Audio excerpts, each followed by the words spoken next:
राधे राधे दोस्तों। आज बात करेंगे उस रिश्ते के बारे में जो दुनिया में सबसे प्यारा रिश्ता है, जिसमें आप जिस रिश्ते को अनकंडीशनल लव देना चाहते हैं, अच्छी परवरिश देना चाहते हैं, अपने से भी बढ़ चढ़कर सब कुछ देना चाहते हैं। वो रिश्ता है माँ और बच्चे का रिश्ता। तो क्या हम कभी कभी अपने बच्चों को बड़ा करने के चक्कर में, उन्हें अच्छा बनाने के लिए, उन्हें अच्छी परवरिश देने के लिए कभी कभी उन पर हाथ भी उठा देते हैं? क्या ये सही बात है?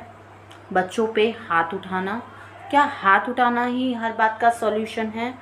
फिर हम बाद में एक्सक्यूज़ क्या देते हैं, हम अपने बच्चों के अच्छे के लिए ही हाथ उठा रहे हैं, उन्हें सुधारने के लिए हाथ उठा रहे हैं, हम उन्हें डिसिप्लिन में लाना चाहते हैं। क्या हाथ उठाना ही हर बात का सॉल्यूशन है? क्या इससे बच्चों की ईगो हर्ट नहीं होती, उन्हें दर्द नहीं होता? हम अपने बच्चों को कहीं ना कहीं हाथ उठाकर स्टार्टिंग से ही ये संस्कार दे रहे हैं कि अगर सामने वाला तुम्हारी बात ना सुने तो उसे एक थप्पड़ लगा दो। क्या यही हर बात का सॉल्यूशन है? बजाय इसके कि वो भी एक आत्मा है। हर इस दुनिया में जो भी इंसान है वो सबसे पहले क्या चाहता है? वो अगर किसी से आप प्यार करते हैं तो आप सामने वाले से क्या चाहेंगे? आप चाहेंगे हम जैसे हैं सामने वाला हमें वैसे ही एक्सेप्ट करे, हमें अंडरस्टैंड करे और फिर वो अपनी नसीहत दे सकता है, क्योंकि वो हमसे प्यार कर रहा है, हम जैसे हैं वो हमें अपना रहा है।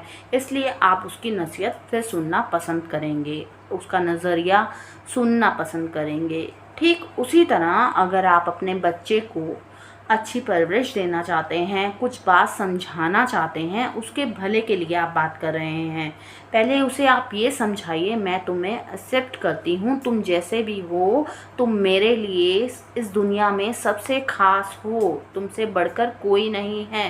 पहले वो प्यार उस तक जाहिर तो कीजिए, फिर उसे अंडरस्टैंड कीजिए। हाँ, जो तुम कह रहे हो मैं उस बात को समझती हूँ, मैं उस बात को झुठला नहीं रही हूँ, तुम सही कह रहे हो, अपनी जगह सही हो। फिर अपना नज़रिया आप रख सकते हैं कि बेटा मैं ऐसा कह रही हूँ, तुम्हें समझने की कोशिश करनी चाहिए। अगर वो किसी चीज़ के लिए ज़िद कर रहा है, आप अभी पूरी नहीं कर सकते, तब आप उसे समझाएंगे तो वो अच्छे से अंडरस्टैंड करेगा, बजाय एक थप्पड़ मार के उसे समझाने के। तो बच्चा और जिद में आ जाता है, वो अगली बारी फिर से रोता है, फिर से वही डिमांड करता है, आप फिर से थप्पड़ लगाते हैं। इन बातों का कोई सॉल्यूशन नहीं निकलता, इससे बच्चे की सेल्फ इस्टीम और हर्ट होती है।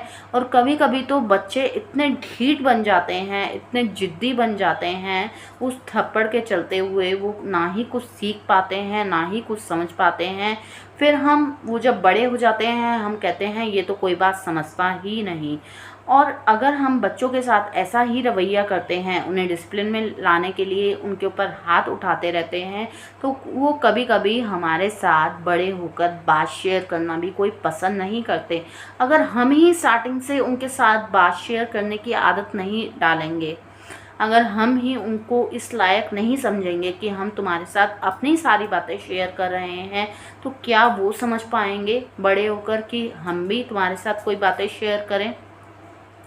फिर जब बच्चों की बातें हमें बाहर से पता चलती है तो फिर कहीं ना कहीं हम जाके हर्ट होते हैं कि ये बात तुमने हमें नहीं बताई। फिर जब बच्चा सामने से बोलेगा कि मैं तुम्हें बताना चाहता था लेकिन तुम मुझे समझते नहीं हो, तो उस टाइम हमें कितना हर्ट होता है। फिर हम दुहाइयाँ देते हैं कि हमने तुम्हारे लिए ये किया, हमने तुम्हारे लिए वो किया, मैंने तुम्हें पाला पोसा, जन्म दिया, बड़ा किया। आपने पाला पोसा, जन्म दिया, उसके लिए कहीं जतन किए, मगर उसे जैसा वो था उसे वैसा स्वीकार किया, उसे समझने की कोशिश की। अगर आप उसे बचपन से ही समझने की कोशिश करेंगे तो वो आपकी नज़रिया भी समझेगा, आपकी हर बात पे आपकी राय भी लेगा और आपको हर बात शेयर भी करेगा। राधे राधे दोस्तों, मेरी ऐसी और वीडियोस के लिए मेरे चैनल को सब्सक्राइब कीजिए, वीडियो को लाइक कीजिए।